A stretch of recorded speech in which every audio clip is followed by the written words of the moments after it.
Welcome aboard Flight 1969, service to Jet Nation Radio. Look at what a leader this guy is. Bolt is fighting for his job this year. This is what quarterbacks are made of. Doug Middleton get a 50-yard onside kick. How stupid can you possibly be making that much money? Folks, grab a snack. Let's go to eat a goddamn snack. And join Joe Blewett and Glenn Naughton for Jet Nation Radio.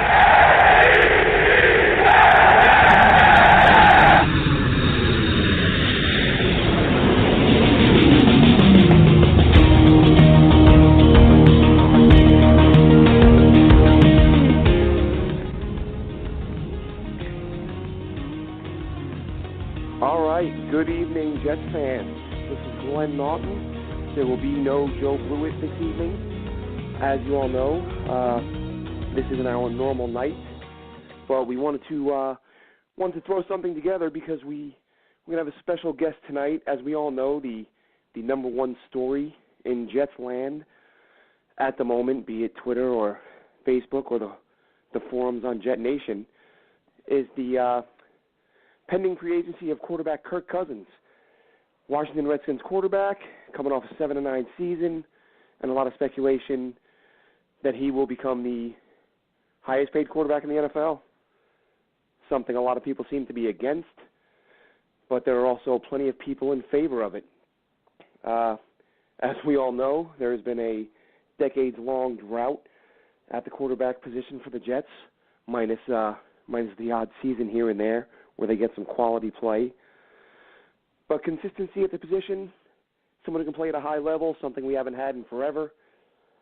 So we thought, who better to bring on with us tonight than Kimberley Martin, who currently covers the team as a beat writer. Prior to her time with the Redskins, she's had a short stint in Buffalo. But then before that, with Newsday, I had a few years with the Jets, had the opportunity to speak briefly with her once or twice at training camp. So Kimberly's joining us here tonight for a few minutes before she gets ready to head off to Indianapolis to cover the Combine. So let's go ahead and bring her on. And how you doing tonight, Kimberly? Hey, how are you? Thanks for having me. Oh, thanks. Thanks so much for joining us. I know that this is a very busy time for you and your fellow writers getting ready to ramp up and cover the Combine. So I'll try not to take up too much of your time, but as I'm sure you're well aware, this is a hot topic with Jets fans, the Kirk Cousins situation. Whether or not he comes here, we'll find out in the coming weeks and months. But just thought it would be a good idea to get you on. You're familiar with the environment in New York, obviously, maybe even more so than Washington. You've been there for a little less than a full season. But you had a chance to watch Kirk Cousins up close on a regular basis and get a feel for him in the locker room and the feeling, how his teammates feel about him. There's some myths and at least a lot of things we're hearing said about Kirk Cousins that some are patently false and others are clearly just opinion. But to jump into it, during your time in Washington, what has your impression been of him in terms of his not just his play on the field, but his conduct or his leadership qualities off the field in the locker room, things like that? Yeah, it was an interesting time to start covering the Redskins. I think I started end of November covering them, and it was my third NFL team in 3 months. So it was towards the end of the season. So the Redskins had a lot of injuries. So it was hard to gauge, the offense as a whole because they went through so many running backs, so many injuries. It was crazy. But if you look at his stats, I think it was impressive what he was able to do given he lost his first-string running back, second. He's down a rookie running back and some other fill-in guys. His left tackle was hurt a lot. And, so I think Kurt did an admirable job in considering, all the moving parts. And his tight end, like losing Jordan Reed was a big deal. Jordan was not at all healthy to start the season, and he ended up on IR too. So I think, I think you can debate whether Kirk Cousins people can debate whether he's worth all the money that he's about to get. But I think you do have to at least give him credit for what he was able to do when you just look at his stats. I think it was hard to get a feel for how he was as a leader and a locker room guy, only because by the time I came to the team, you know, his contract situation, it kind of still dominated the talk all season long. It was almost like the elephant in the room. And you had, I believe it was Chris Thompson, one of his injured running backs, you know, he was on the radio somewhat recently saying, like, he got, you know, guys kind of got mixed messages about whether Kirk wanted to return.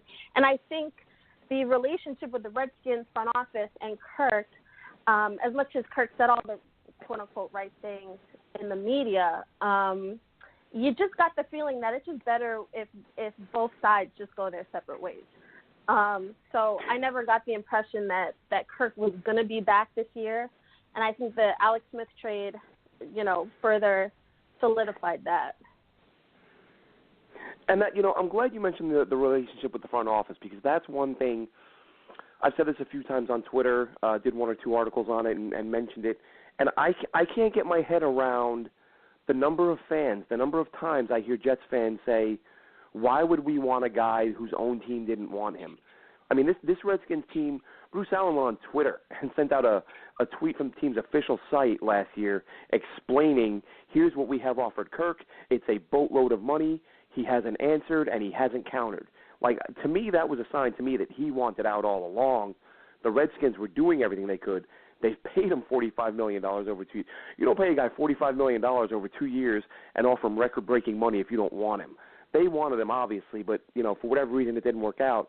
But if I had a nickel for every time somebody tells me that we shouldn't want a guy that his own team didn't want, it's unbelievable.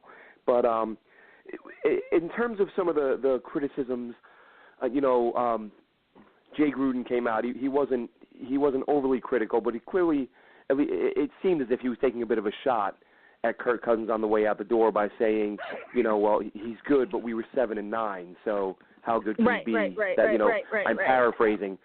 But I kind of look at that and the way Kirk Cousins played and the circumstances you mentioned, and what would they have been without him? I mean, we'll never know that, but that could have been a 2 or 3 win team. Right, and I think because Jay took some heat for his tepid endorsement of Kirk with that sort of comment, like, you know, regardless of who the quarterback is, you're only as good as your record kind of thing. I think Jay sometimes, I think head coaches are in tough spots when it's like you don't want to single out a guy with high praise or a lot of criticism either. It is a team game. I think when you're talking a little bit ago about the front office, the Redskins front office, and the dynamic here I find so fascinating because the Redskins drafted Kirk Cousins to be the backup to RG3. Mm-hmm. I mean, the Redskins made it clear RG3 was the guy. This is the new face, and we just need like a solid backup in case. And so Kirk Cousins, throughout his whole life, has just sort of been I don't want to just say just a guy, but he's never been that player that everybody was clamoring for, that everybody was like, oh my God, he's so great, like we need him. Even in his own organization, you just sort of felt like there was never quite that, yes, this long-term, like, this is our guy. We know that we believe in him, and he is going to be the answer. If we just surround him with good pieces, like, we can go on a run. Like, you never got that feeling, even with the negotiations. At some point, with the quarterback position, I think if you're all in on a guy, then you'll make it work. You can always debate later, did it work out? Maybe not. But I at least want to see organizations have a strong conviction on their quarterback. And I never got that impression. And I think when talking about Kirk, there's just some quarterbacks, like when it's the fourth quarter, you got 3 minutes, 2 minutes, you need to score. You need to go 99 yards down the field. Are you confident that your quarterback can get you that game-winning touchdown? We already know who the quarterbacks are where you feel 100% confident. Tom Brady, Drew Brees, Philip Rivers, Aaron Rodgers. I mean, even Cam Newton. you know, certain quarterbacks, like, you may not win the game, but until the very end, you believe, like, all right, we've got a shot as long as we have this guy. I think Kirk is capable of that game-winning touchdown, but he is also, because he likes to sling it a little, he is also capable of throwing that back-breaking, I can't believe what he just did, interception, that red zone pick, you know, that end zone pick that you just sort of scratch your head. So I think that's why there's so much debate over, like, is he really that good? Look around at the other quarterbacks in the league. I understand Jets fans. There are some Jets. Most of the Jets fans in my timeline are all on the Kirk Cousins train. But there are fans that hit me up that say, you know what, I don't get it. Why would we want to spend money on this guy? Well, look at your other options. You know, you want to know, hey, can this guy get us in the playoffs? Do we have a shot? Can we make a run? Do we have enough pieces? And I think Kirk at least gives you that that feeling like, okay, we could be a playoff contender. I think, though, with the Jets, unlike some of the other teams that are in contention for Kirk Cousins, the Jets aren't built to win now. So if I'm Kirk Cousins, I'm looking at this, I would look at this like, I know the Jets would throw a lot of money at me, but really a lot of teams would. I know the front office, you know, would be good guys that, you know, I would want to play for. Can I be okay if we're a year away? You know what I mean, from being a real contender. I don't know what the answer is. If you're looking at the Jets compared to the Vikings or the Broncos, I mean, I don't know. That's a tough call. I guess money could determine everything, but Kirk has made it clear he wants to get paid and he wants to be on a contender. Like, he wants to win for the long haul. So I don't know if the Jets are really built right now. Yeah, I think probably the most important thing about what you said is that the offers are going to be there. He's going to have several offers. It's not as if, you know, the Jets are going to be able to blow anybody out of the water, even with all the cap space they have, you know, unless they do something, you know, unthinkable and give him $40 million a year annually. But, I mean, he's going to be in the high 20s, low 30s, and he'll probably have that offer from 3 or 4 so he'll kind of have the, you know, the team of his choosing. But I don't want to keep you too long. We'll just end on with a two-part question kind of thing. Let's say free agency kicks off and your phone rings and it's Mike Maccagnan, and he says, Kimberly, I'm having a really tough time making this decision. I know that you know more than anybody else that covered this team over the last few years. Should I make Kirk Cousins an offer at $30 million a year? That's the first question. And the second one is, where do you think he ends up? I'll tell you right now, I don't think he ends up with the Jets. And part of me, because Jets fans want him so badly, I could just see their hearts getting broken if he goes somewhere else. But honestly, I think Minnesota has a good chance. I actually can see him going to Denver more so than the Jets, only because I'm looking at it win now. If Mike Maccagnan were to call me, I would say throw the money at him, sure. Because really, this team has been, I mean, I was around the Jets since 2009 when Rex first got there. So I saw from Rex and Sanchez to Tebow, Geno, you know, I've seen Matt Sims come in the door. Like, I've seen so many different guys that, why not? I mean, in all seriousness, I know it's a lot of money, but the cap goes up every year, and it's all relative. If this guy performs well or above your expectations, then I don't think you can argue that he's overpaid. The same way Josh McCown, the way he played last year, Josh McCown kind of looks like a steal. Like, he's kind of good. I wouldn't mind seeing him back. Well, now you have a guy who's younger than Josh McCown, who, if you surround him with the right pieces going forward, I think if you're the Jets, you convince him, like, we have a future. And you can have a stake in the direction of this franchise. This is a young team that is hungry. You know, that sort of, you can't sell them on, well, we have a good shot at beating the Patriots this season. It's like, okay, come on. Right. You kind of sell them on the long-term view. So I would say, yeah, pay him $30 million, because if you don't have the Jets have had 3 and 4 quarterbacks on their roster, and if you have that many, you don't have one.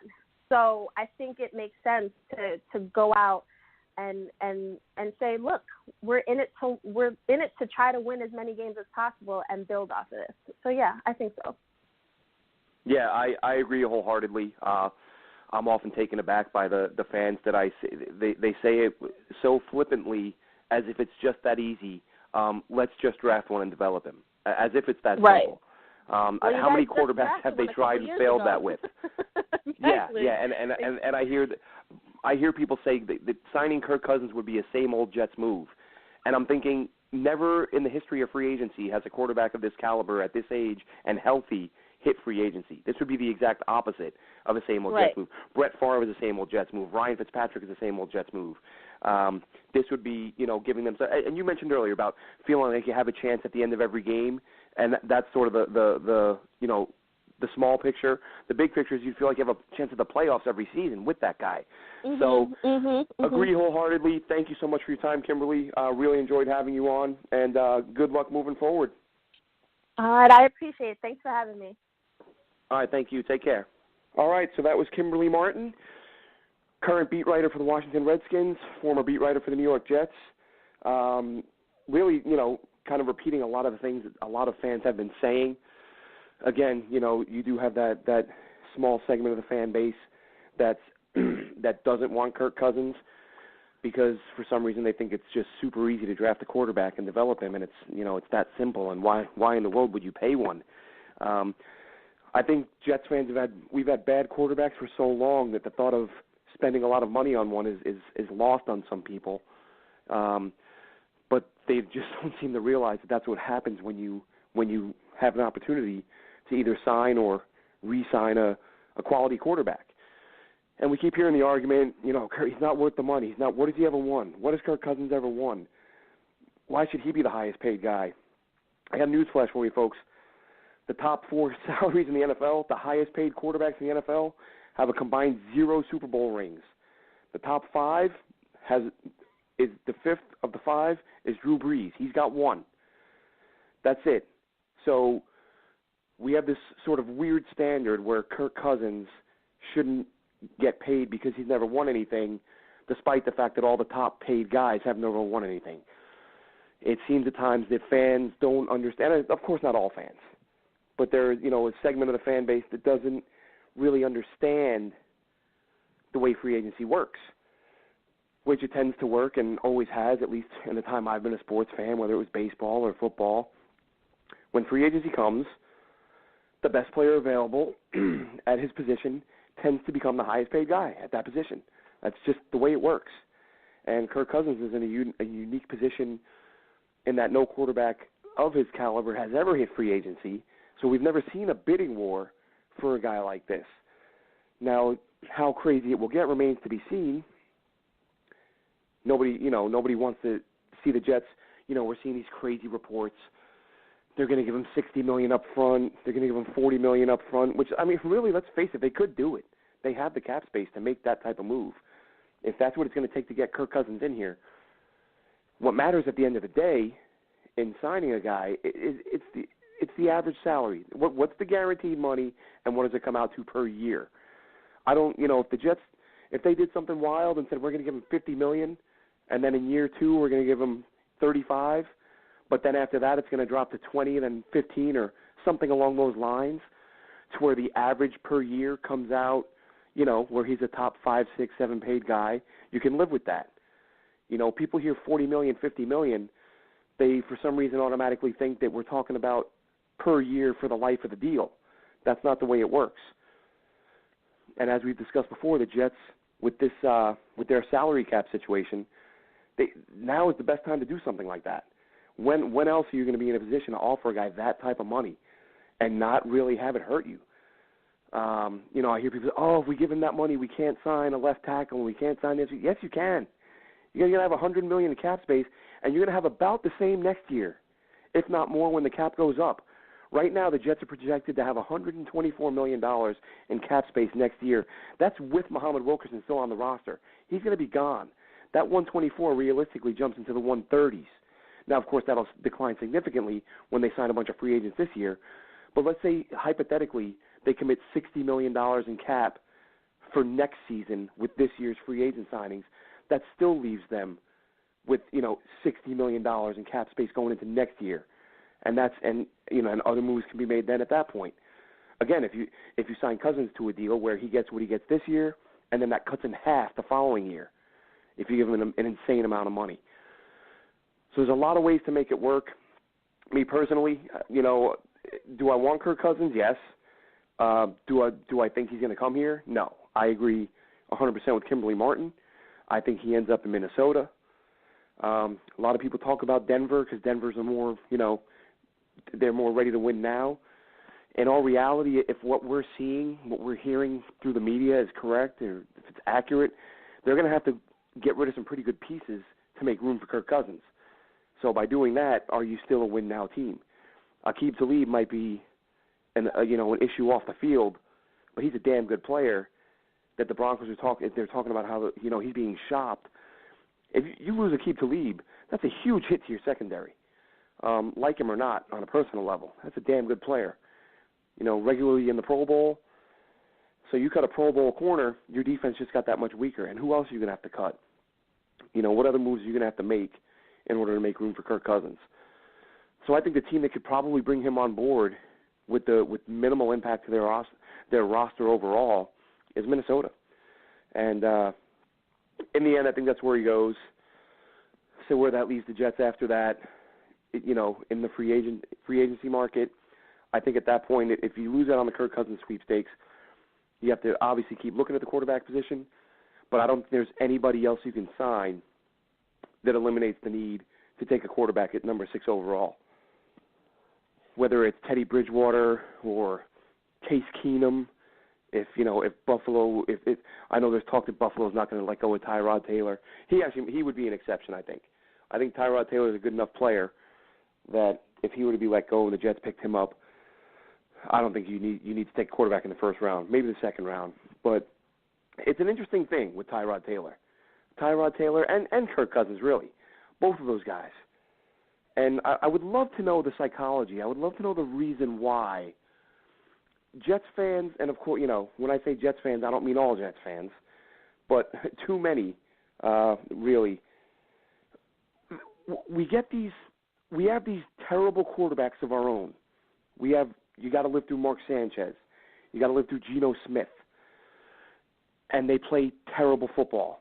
You watch them stink it up every week. And all the excuses come out. He didn't have this. Shoddy was an idiot. Didn't have receivers. Running backs hurt. O-line stinks. All the excuses get rolled out when we're talking about the bum quarterbacks the Jets have had. And then when they get an opportunity to get somebody, be it a Kirk Cousins, possibly Tyrod Taylor, it goes the other way. And everyone takes – you just heard Kimberley Martin talking about the situation with Kirk Cousins. O-linemen dinged up regularly. 3-4 different running backs. Top receivers get hurt. All the same excuses we made for Geno Smith and Mark Sanchez. But the difference was Kirk Cousins still played quality football. Kirk Cousins still put up big numbers despite being in similar situations to Mark Sanchez and Geno Smith. And we want to throw that out the door. Tyrod Taylor's top 2 receivers the last couple seasons have been Charles Clay and LaShawn McCoy are his top 2 receivers. A tight end and a running back. He had Sammy Watkins for a half year while he was dinged up. Even when Sammy Watkins was playing, he was hurt. Multiple foot surgeries. He's had, a couple middle-of-the-road receivers. He hasn't had great weapons. When you look at the numbers he's put up, look at what Tyrod Taylor has done with his supporting cast, and look at what Kirk Cousins has done with his supporting cast. And you're gonna dismiss that, and you want to ignore their circumstances because your record is what it's you are what your record says you are, and at the end of the day it's just about results. And then when I mention Geno Smith or Mark Sanchez, all I hear is, oh man, he didn't have any weapons. He got a raw deal. he had a bad OC. His head coach was an idiot. Jay Gruden going to Canton anytime soon? Jay Gruden is all of a sudden this wizard, and that's the reason why Kirk Cousins was, a productive quarterback on a bad team with no O-line, no healthy running backs, his number one target out, lost Deshaun Jackson at free agency, still put up 4,000 yards, and I'm supposed to believe that he doesn't get a pass? But, poor Mark Sanchez, poor Geno Smith, they didn't have their guys. Just imagine if Dustin Keller had stayed healthy. Everything would have been so different. I don't get it. It's a very weird mindset. Our bad quarterbacks get all the excuses in the world. Other teams good to very good quarterbacks. We don't want to hear it. We don't want to hear the excuses. That guy's not good enough. What's he ever won? That old line, as if that makes an ounce of sense when you're talking about a guy who's been a starting quarterback for 3 years. How long did it take Peyton Manning to win a ring? 6, 7, 8 years? It's I don't get the mindset, and really, at the end of the day, this is a decision for the Jets to make. For what type of offer they're going to make to Kirk Cousins, how they're going to structure it. You can only do so much, though. As we discussed, there are going to be big money deals from multiple teams, so it's not as if you're only bidding against one team that doesn't have the same cap flexibility that you have. Because there are plenty of teams that are going to be able to pay Kirk Cousins enough money to make him go there. To whether it's Minnesota, Denver, wherever it may be. But let's another bit of Jets news today. Some disturbing news. Yet another arrest for the New York Jets. We all know about the Robby Anderson situation. Robby Anderson now arrested twice. If you go back to the music festival or whatever it was last year, and then of course arrested again a few weeks ago for who knows what was it this time, driving 400 miles an hour in a 30-mile-an-hour zone, threatening police, screaming at police, whatever it may have been. Just an embarrassing situation. Rashard Robinson, we learned, was arrested during the season for some candy that was laced with pot. And now today, Dylan Donahue, rookie linebacker, a guy who spent the majority of his season on injured reserve, far from being a guy who's got a lock to make the roster. You would think guys in that situation might behave a little better, knowing what's at stake, knowing he's not an established guy. And no, I'm not saying that would make it right. I'm simply saying the less security you have in your job, the better you should probably behave to make sure you keep it, and especially a job that's as high profile and desirable as the job Dylan Donahue has. So, Dylan Donahue was apparently out having some drinks with some friends, decided that at, I believe it was 2 a.m., he was going to drive home, and he apparently drove around some traffic cones to go into the oncoming lane, or to drive into oncoming traffic into the Lincoln Tunnel, causing an accident. He hit a minibus that was carrying 15 people, 4 minor injuries. Apparently there was a passenger with him who was unruly with police as they arrested Donahue for driving while intoxicated. He failed field sobriety tests. And now we have another member of the New York Jets with a court date. That's 3 now. That's I said earlier on Twitter that the you know how most teams will have their web page. You go to your team web page or the league web page, dates to remember. I think the Jets' dates to remember calendar at Florham Park probably looks a little bit different than the one on their website, because their dates to remember are a bunch of court dates. And I see people right away talking about Todd Bowles not having control of his team, 3 arrests, and, you know, there have been other issues prior to this. You had the Darren Lee thing. at the concert with Leonard Williams.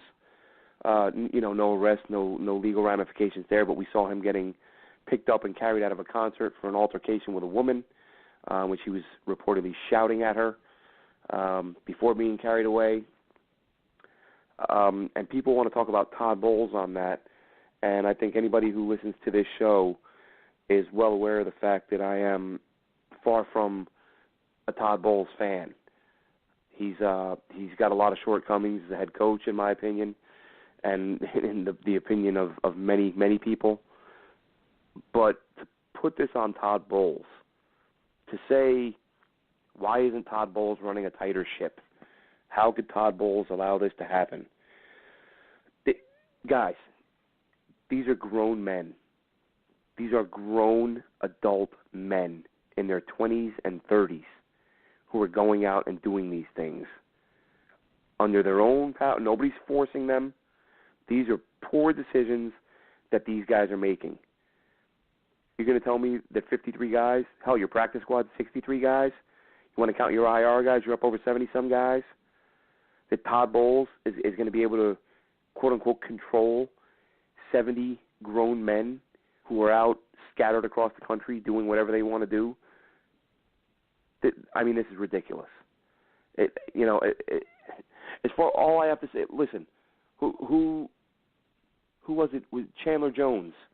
We all remember this, right? A few years ago with the Patriots, wasn't he like half naked, high on synthetic marijuana, outside of a police station, right before the playoffs? Right. And now who was his head coach? Yes, Bill Belichick. Now, Bill Belichick sent them packing not long after, but in all reality, that probably had just as much to do with money as it did the drug incident. So to sit here and say, oh, Todd Bowles, he's not, he doesn't run a tight enough ship. Listen, you can only do so much, and especially now, the off season. The off season too. You expect one grown man to be able to control another, God knows how many miles away. It just it makes no sense. It's not. I understand. I get that the question has to be asked because someone is going to ask it, so there's no point in ignoring it, pretending it's not there.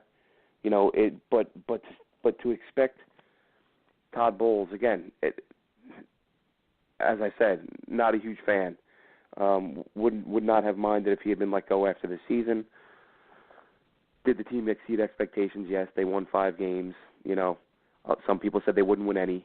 Some people said 1. I think I said the minimum was 2. I think I said they'd max out at 4. They won 5. But when you look at the number of games that were blown on defense with a defensive mastermind head coach on a team that consistently spends their first-round picks on defense, and you can't get a stop, 3-4 times, you're blowing games in the fourth quarter, that, it may be time to redefine or take another look at that defensive genius label. So I'm not a Todd Bowles apologist. I'm not making excuses for him. I'm just saying that when you're a grown man and you're in charge of other grown men, there's only so much you can do. These guys are going to do what they want to do. Look no farther than social media. Look no further than what these guys do, some of the things these guys say, and I'm not talking about the Jets. I mean any team in the league, with maybe the exception of the Patriots. You consistently see guys saying stuff that, facepalm type stuff, embarrassing themselves, embarrassing the organization. You don't think teams say to these guys, please don't do this, like we can't dictate what you do, but can you please just act like an adult when you're on Twitter, when you're on Instagram, and yet you still see some of the things guys put out there. It's just, there's only so much you can do. So to sit back and expect a guy to have control over an adult, it's silly. You can only do so much, and you certainly can't police 70, 80 guys. It's not going to happen. So that's enough of him. That's enough of Todd Bowles. That's enough of Dylan Donahue. We might touch on it briefly. As a matter of fact, we will. I'll try. We won't go recycle it too much. But what we're going to do now, we have Kyle Smith, who is a very good friend of the show, often joins us when either myself or Joe can't make it on. So we're going to go ahead and bring Kyle on. Many of you are familiar with his work. How are we doing today, Kyle? Doing excellent, Glenn. I hope you can hear me well, and I hope that gym noise isn't too noisy. Yeah, you're coming through all right. There's a little bit of background noise there, but it's going to be a shorter show tonight anyway. This show is more about getting Kimberley Martin on, getting her thoughts on Kirk Cousins, and talking a little bit about the Dylan Donahue situation, which I basically went through it myself just now, but just to get you up to speed, I know you had a busy day. Dylan Donahue apparently at 2 a.m. This morning was arrested. He was in a two-car accident driving into oncoming traffic in the Lincoln Tunnel, drunk, and hit a van that was carrying 15 people, 4 minor injuries, nothing serious, and he was arrested for DWI. So, your thoughts? My God. I mean, that's pretty bad. And it's a shame because, you know, you look at Donahue, PJ, small school guy, not entirely athletic at all. You know, one of the things that he supposedly had going for him is this good work ethic, nice kid, family guy. I mean, I remember I put out after our Week 3 game against the Dolphins, you know, he beat Laramie Tunsil on a couple snaps in that game, and I tweeted out a couple video gifs of him beating him, and, you know, all his family members and his coaches are retweeting and stuff. So, you know, he's well liked by people and stuff. So that's one of the things he has going for him. He is this high character guy who's going to put his nose to the grindstone and work. Well, when you go and do this crap, you're a 5th-round draft pick who ended the season with a season-ending injury. You know, this doesn't spell too well for him. Yeah, and that was kind of the point I made. I mean, it's not there's no situation where doing what he did is right, but when you're a Dylan Donahue, you're a 5th-round pick, and you're not guaranteed a roster spot, and you go out and do that. And I think I also mentioned, as you said, you finish the season on IR as a 5th rounder, and this is what you're doing. Not a great move on his part. Not a great look at all. Not at all. And, so remains to be seen what's going to happen with him. Yeah, I mean, does he get a second chance? The Jets now, just to keep you updated, maybe put this in your calendar if you're interested. I mentioned this briefly. Between Rashard Robinson, Robby Anderson, and Dylan Donahue, the Jets now have 3 court dates coming up in the near future. So they're, as I said a minute ago, their dates to keep an eye on are probably a little bit different than the ones on their webpage. But it's beyond frustrating. It seems like with this team they can't go more than a week or 2 without, obviously not quite that bad, but it's always got to be something spectacular. Between what Robby Anderson says to the cop's wife or Dylan Donahue, not just a DWI, but a DWI because he caused an accident. And you didn't just cause an accident, you caused it driving into oncoming traffic in a tunnel. Like, people could have been killed legitimately. So, really, not a good day for him, but he should be counting himself lucky because he could be facing far worse charges than DWI for that. So, absolutely. But anyway, moving right along. We'll one thing I wanted to cover, talk to you about a little bit today, because you know the combine's coming right around the corner, and there's all this talk about Kirk Cousins. There's all this talk about any other potential quarterbacks the Jets could get, whether it's do you take a Mayfield or an Allen or whatever quarterback falls to you at 6. But you can't rule out the possibility that somebody trades up ahead of the Denver Broncos to grab that Indianapolis Colts pick at 3. And if 4 or 5 quarterbacks go and before the Jets even get a chance to pick, what do you do if you're the Jets? Do you reach and take a Lamar Jackson at 6? Or do you take the best available player at 6 and go with the next tier quarterback in the 2nd round? And if you do go with that 2nd-tier guy, who are some of the quarterbacks that you're keeping an eye on that might be 2nd or 3rd round guys who could be, who might have some pro potential? It's a tough question for me to answer because I'm still pretty early on in my quarterback studies. And in terms of, I do like Jackson as like a 2nd-round guy. I don't think he'll go in the 2nd round, nor do I think he should go in the 2nd round. I would love to have him in the 2nd round, though. But in terms of some other guys, I watched a little bit of Mike White film. I think he's okay. I think he processes things decently well. I saw him, read defenses well, throw a spot concept well, hit the flat. Kind of. Mark Schofield put out a video film review of him, and they ran the spot concept, which is a staple of the Patriots playbook. And the way that Mike White moved the defense, he set the man in motion, and tipped them off that it was man coverage, and it was a safety who was tracking the running back who was hitting the flat route across the field. And you read that as a quarterback, there's no way that a safety is going to get over in time to cover a flat route, because he's got all these linebackers and stuff and all this traffic in the way. And the way that White read that and hit the flat route was, that was a Tom Brady-esque type of play. And I'm quoting the great Mark Schofield right there. So, just watching a little bit of him, okay, he could be a day two-ish type of guy. Kyle Lauletta was the talk of the town at the Senior Bowl. And I watched some of his film, and you can see some things on his film that's nice and promising. He showed some nice release angles. He had a couple passes batted early in the game, but then he did some things with pump fakes and stuff that, showed you that he could throw the defense off and stuff. And he showed that he's a quarterback that can learn throughout the process of a game. The defense is giving him this is how I can counter it. And you want those types of quarterbacks because you want a guy who's going to get stronger as the game goes on in the final closing moments of the game.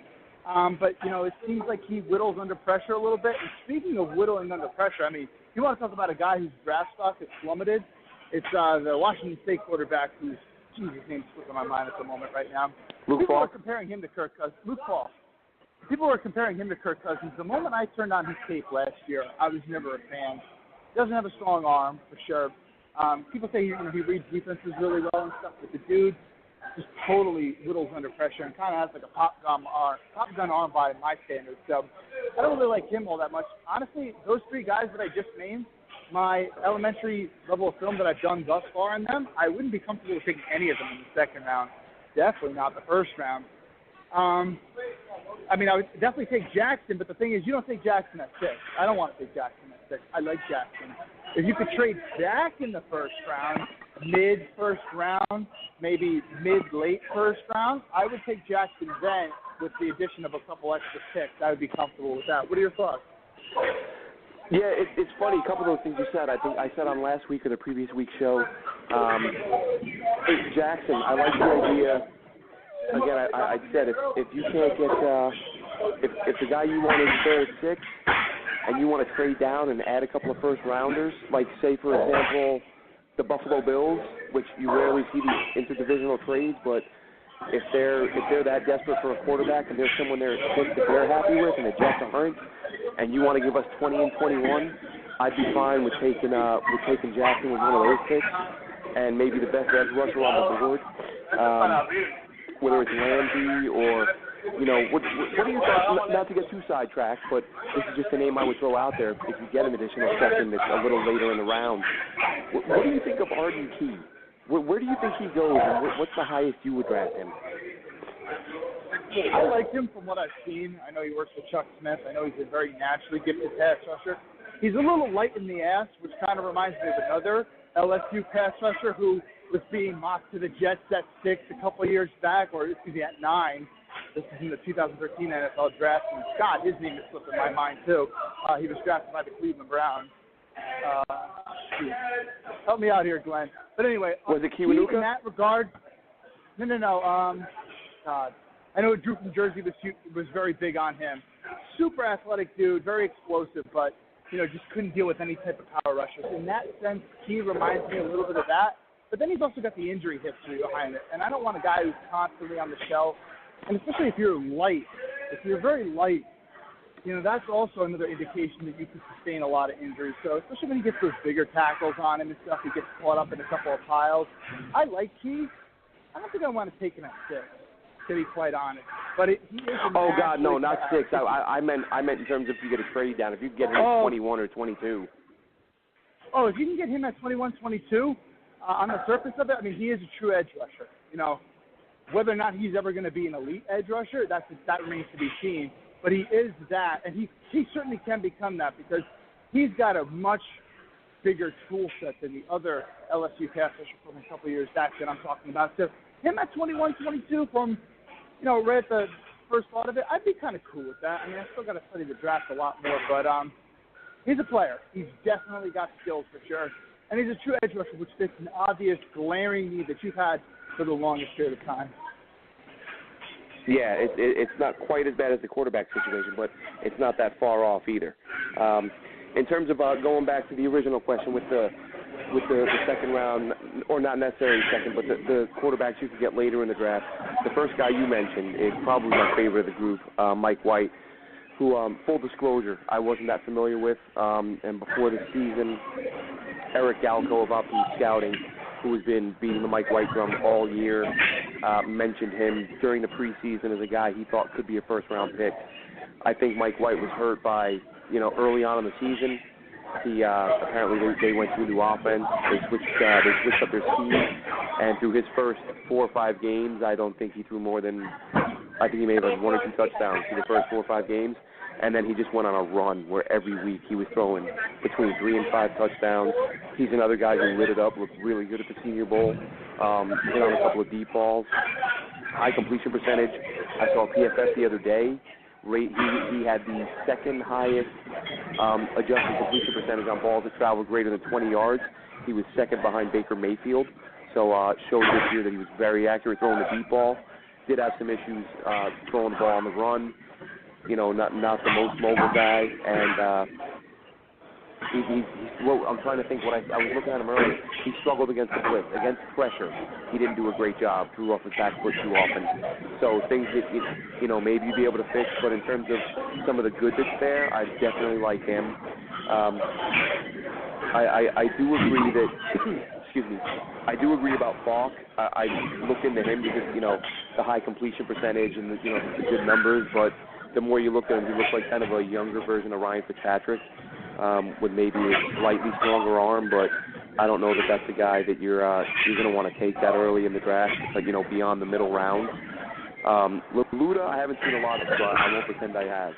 But what are your thoughts? One guy, I keep hearing a not so favorable comparison. I keep hearing Mason Rudolph being compared to Bryce Petty. I mean, they both came from a Big 12 offense that doesn't really run a full route tree, and it's very simple for the quarterback to read those routes. I haven't watched enough of Rudolph to really be able to say. It seems like he's a better pure passer than Bryce Petty, I would say, but that's not saying much. Right. He definitely has cleaner footwork. That's for goddamn sure. I mean, Bryce Petty, that dude couldn't do a 3-step drop to save his life. A couple of years into the pros, he still can't do it. So Rudolph is definitely, him getting first-round talk, is definitely unwarranted. But second, third round, it's not crazy to say that about him. But Bryce Petty in the 4th round, he deserved to go no higher than that. So definitely naturally talented.